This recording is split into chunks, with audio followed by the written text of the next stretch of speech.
Hello, you petrified clumps of dried termite feces! Daydreaming Davy here, and this is a response to a video produced by a human marshmallow. In case you're not familiar with the human marshmallow, he's this outstanding individual. This is a real hardcore game! Just like the old run and gun games for the Super Nintendo were. It is where it belongs! It has to be that hard! An innocuous comment praising Cuphead's difficulty? Get the fuck out of here, you elitist prick! You just got schooled by Jim fucking Sterling, son! If you can't tell, Jim's really fond of sarcasm. In fact, it seems to be the only form of comedy he is aware of. And like a pianist that only knows how to hammer a single fucking key on the piano, sarcasm is the foundation that he presents his arguments with, and not particularly well at that. Something he is aware of and acknowledges later in the video.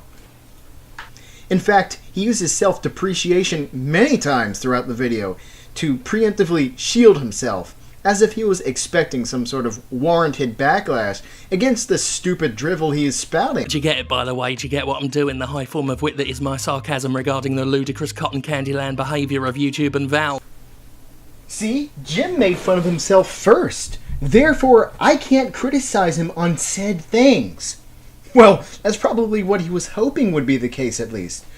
But no amount of self-depreciation shielding will obfuscate the fact that you suffer from unwarranted self-importance. Oh, but it's just a joke, right? It's totally impossible to use bad humor to satiate self-aggrandizing sentiments. Nope, totally impossible.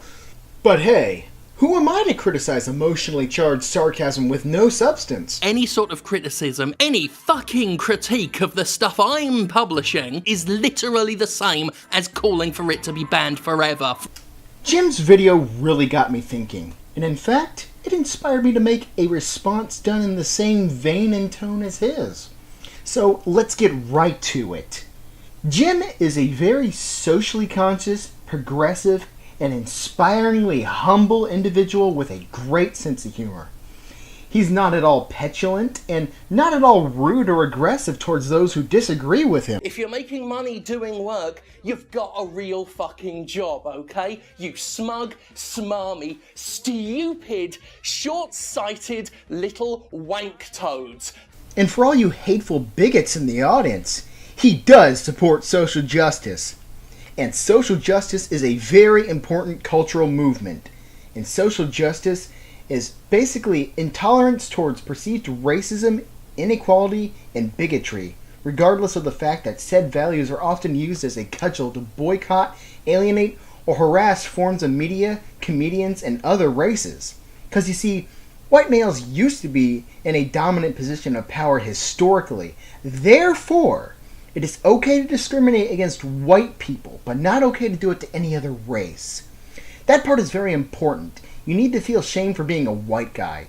Your ancestors did bad things, and you gotta answer for their crimes. Because the most important thing to remember about social justice is not who the person is as an individual, but what they have between their legs and what color their skin is. Totally not ironic. That's why social justice is always righteous, regardless of the context. How can you claim social justice is a cultural scourge when companies like Disney have fully adopted it? Try and answer that, conservatards! And you see, Jim being a YouTube games journalist is synonymous with an international corporation that sells video games. You see, what works for an international business should also work for a YouTube personality. That business policy of less intensive regulation, that should work for a YouTube personality and have the exact same effects.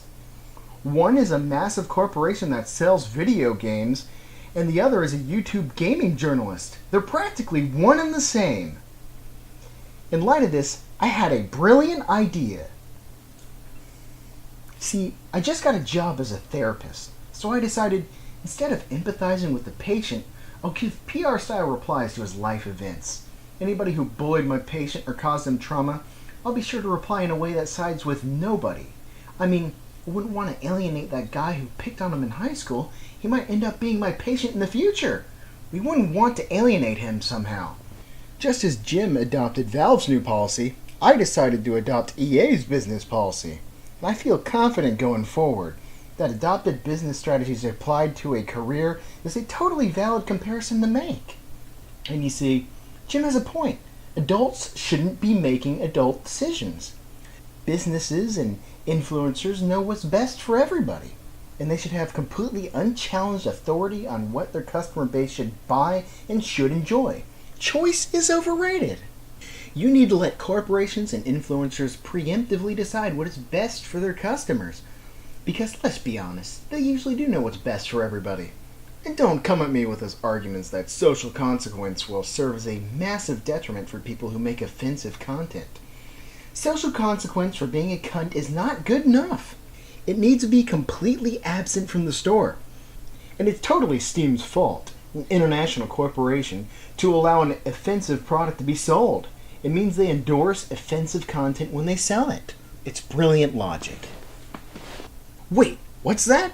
Steam's policy states they will remove troll games?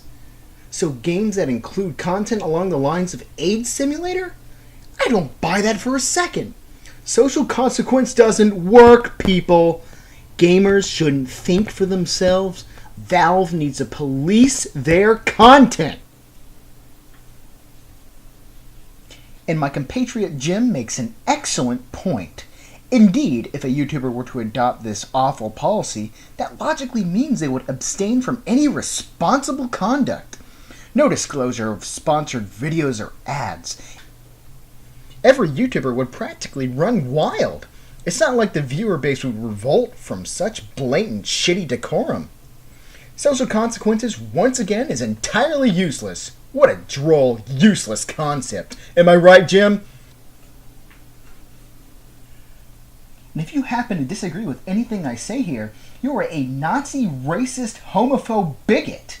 You hateful Nazi bigots, remember that when the day comes where Steam becomes overwhelmed with games that are nothing but homophobic, racist, mass shooting simulators, and every single user on the site is literally a mass shooting Nazi.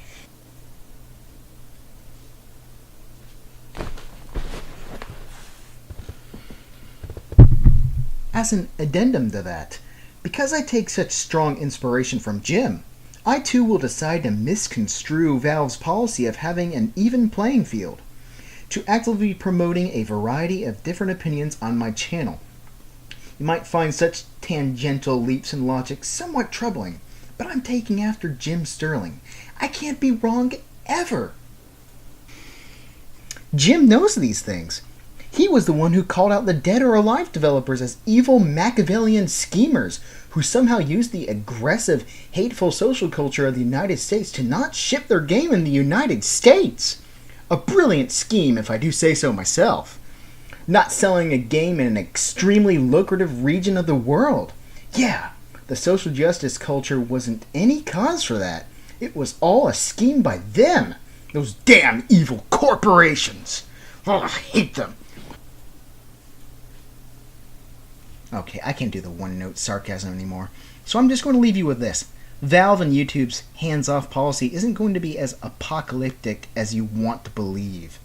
Valve already removed a great deal of offensive troll games with their current policy, and honestly, I know it's expected to just think the worst in corporations in every waking fucking moment.